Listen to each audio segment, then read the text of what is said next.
What's going on, guys? We are now at day 21. Just want to say thank you guys for all of the encouragement, all of the comments. I'm loving that you guys are loving it and that you guys are encouraged by it as well as me being encouraged by it. Listen, it's something about just reading the raw word, just straight through, just allowing it to speak to you. I feel like it just does something so special to my heart. And I pray that it is doing the same for you guys as well. So listen, I'm looking forward to the rest of the journey. Without further ado, let's get into it. Acts chapter 12, verse 12. And when he had considered the thing, he came to the house of Mary, the mother of John, whose surname was Mark, where many were gathered together praying. And as Peter knocked at the door of the gate, a damsel came to hearken named Rhoda. And when she knew Peter's voice, she opened not the gate for gladness, but ran in and told how Peter stood before the gate. And they said unto her, Thou art mad. But she constantly affirmed that it was even so. Then said they, It is his angel. But Peter continued knocking. And when they had opened the door and saw him, they were astonished. But he, beckoning unto them with the hand to hold their peace, declared unto them how the Lord had brought him out of the prison. And he said, Go, shew these things unto James and to the brethren. And he departed and went into another place. Now, as soon as it was day, there was no small stir among the soldiers, what was become of Peter. And when Herod had sought for him and found him not, he examined the keepers and commanded that they should be put to death. And he went down from Judea to Caesarea and there abode. And Herod was highly displeased with them of Tyre and Sidon. But they came with one accord to him, and having made Blastus, the king's chamberlain, their friend, desired peace, because their country was nourished by the king's country. And upon a set day, Herod, arrayed in royal apparel, sat upon his throne and made an oration unto them. And the people gave a shout, saying, It is the voice of a God, and not of a man. And immediately the angel of the Lord smote him, because he gave not God the glory. And he was eaten of worms and gave up the ghost. But the word of God grew and multiplied. And Barnabas and Saul returned from Jerusalem when they had fulfilled their ministry, and took with them John, whose surname was Mark. Acts chapter 13. Now there were in the church that was at Antioch certain prophets and teachers, as Barnabas and Simeon that was called Niger, and Lucius of Cyrene, and Manaen, which had been brought up with Herod the Tetrarch, and Saul. As they ministered to the Lord and fasted, the Holy Ghost said, Separate me Barnabas and Saul for the work whereunto I have called them.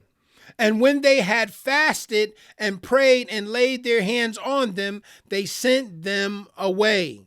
So they, being sent forth by the Holy Ghost, departed unto Seleucia, and from thence they sailed to Cyprus. And when they were at Salamis, they preached the word of God in the synagogues of the Jews. And they had also John to their minister. And when they had gone through the isle unto Paphos, they found a certain sorcerer, a false prophet, a Jew, whose name was Bar Jesus, which was with the deputy of the country, Sergius Paulus, a prudent man, who called for Barnabas and Saul and desired to hear the word of God. But Elymas, the sorcerer, for so his name by interpretation, withstood them, seeking to turn away the deputy from the faith. Then Saul, who also is called Paul, filled with the Holy Ghost, set his eyes on him, and said, O full of all subtlety and all mischief, thou child of the devil, thou enemy of all righteousness, wilt thou not cease to pervert the right ways of the Lord?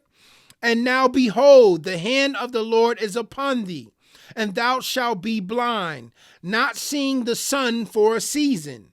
And immediately there fell on him a mist and a darkness, and he went about seeking some to lead him by the hand. Then the deputy, when he saw what was done, believed, being astonished at the doctrine of the Lord. Now when Paul and his company loosed from Paphos, they came to Perga in Pamphylia, and John, departing from them, returned to Jerusalem. But when they departed from Perga, they came to Antioch in Pisidia, and went into the synagogue on the Sabbath day and sat down. And after the reading of the law and the prophets, the rulers of the synagogue sent unto them, saying, Ye men and brethren, if ye have any word of exhortation for the people, say on. Then Paul stood up, and beckoning with his hand said, Men of Israel, and ye that fear God, give audience. The God of this people of Israel chose our fathers and exalted the people when they dwelt as strangers in the land of Egypt, and with an high arm brought he them out of it. And about the time of 40 years suffered he their manners in the wilderness. And when he had destroyed 7 nations in the land of Canaan, he divided their land to them by lot. And after that he gave unto them judges about the space of 450 years until Samuel the prophet. And afterward they desired a king, and God gave unto them Saul, the son of Cis, a man of the tribe of Benjamin, by the space of 40 years. And when he had removed him, he raised up unto them David to be their king, to whom also he gave testimony and said, I have found David, the son of Jesse, a man after mine own heart, which shall fulfill all my will. Of this man's seed have God, according to his promise, raised unto Israel a Savior, Jesus. When John had first preached before his coming the baptism of repentance to all the people of Israel. And as John fulfilled his course, he said, Whom think ye that I am? I am not he. But behold, there cometh one after me, whose shoes of his feet I am not worthy to loose. Men and brethren, children of the stock of Abraham, and whosoever among you feareth God, to you is the word of this salvation sent. For they that dwell at Jerusalem and their rulers, because they knew him not, nor yet the voices of the prophets which are read every Sabbath day, they have fulfilled them in condemning him. And though they found no cause of death in him, yet desired they Pilate that he should be slain. And when they had fulfilled all that was written of him, they took him down from the tree and laid him in the sepulchre. But God raised him from the dead. And he was seen many days of them which came up with him from Galilee to Jerusalem, who are his witnesses unto the people. And we declare unto you glad tidings, how that the promise which was made unto the fathers, God hath fulfilled the same unto us, their children, in that he hath raised up Jesus again. As it is also written in the 2nd Psalm, Thou art my son, this day have I begotten thee.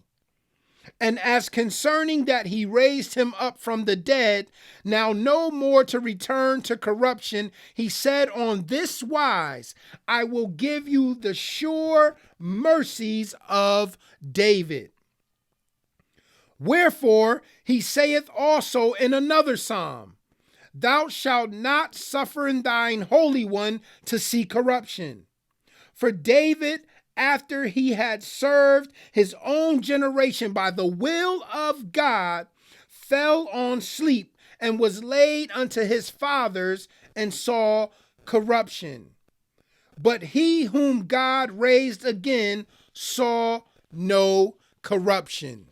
Be it known unto you, therefore, men and brethren, that through this man is preached unto you the forgiveness of sins. And by him all that believe are justified from all things, from which ye could not be justified by the law of Moses.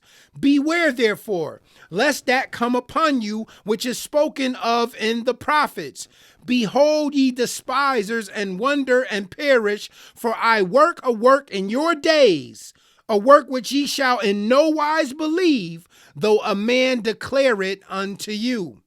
And when the Jews were gone out of the synagogue, the Gentiles besought that these words might be preached to them the next Sabbath. Now, when the congregation was broken up, many of the Jews and religious proselytes followed Paul and Barnabas, who, speaking to them, persuaded them to continue in the grace of God. And we know that the word of the Lord is already blessed. Love you guys, and until tomorrow, shalom.